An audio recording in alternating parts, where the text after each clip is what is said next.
വയോധികന്റെ നിവേദനം കൈപ്പറ്റാതിരുന്നത് കൈപ്പിഴയാണെന്നും അത് ഉയർത്തിക്കാട്ടി കൂടുതൽ വിവാദമുണ്ടാക്കാനാണ് ചിലർ ശ്രമിക്കുന്നതെന്നും കേന്ദ്രമന്ത്രി സുരേഷ് ഗോപി ഇന്ന് കൊടുങ്ങല്ലൂരിൽ നടന്ന കലുങ്ക് ചർച്ചയിലാണ് വിവാദവുമായി ബന്ധപ്പെട്ട് സുരേഷ് ഗോപി മറുപടി നൽകിയത്.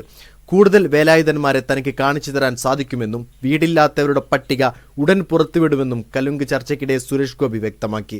കലുങ്ക് ചർച്ചയുടെ പൊലിമ കെടുത്താനാണ് ചിലർ ശ്രമിക്കുന്നതെന്നും സുരേഷ് ഗോപി ആരോപിച്ചു. ചില കൈപ്പിഴകൾ ചൂണ്ടിക്കാട്ടി ഈ തീഗോളം കെടുത്താമെന്ന് ഒരുത്തനും വിചാരിക്കേണ്ട, നടക്കില്ല. അതിനുള്ള ചങ്കുറപ്പ് ഭരത് ചന്ദ്രനുണ്ടെങ്കിൽ അത് സുരേഷ് ഗോപിക്കുമുണ്ട്.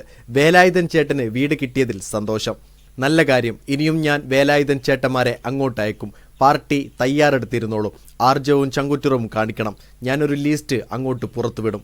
14 ജില്ലയിലേക്കും ഞാൻ പോകും എന്നിങ്ങനെ സുരേഷ് ഗോപി പറയുന്നു. പുള്ളു സ്വദേശി കൊച്ചുവേലായുധന്റെ വീടിനായുള്ള അപേക്ഷ സുരേഷ് ഗോപി കയ്യിൽ വാങ്ങാതിരുന്നത് വലിയ വിവാദമായിരുന്നു.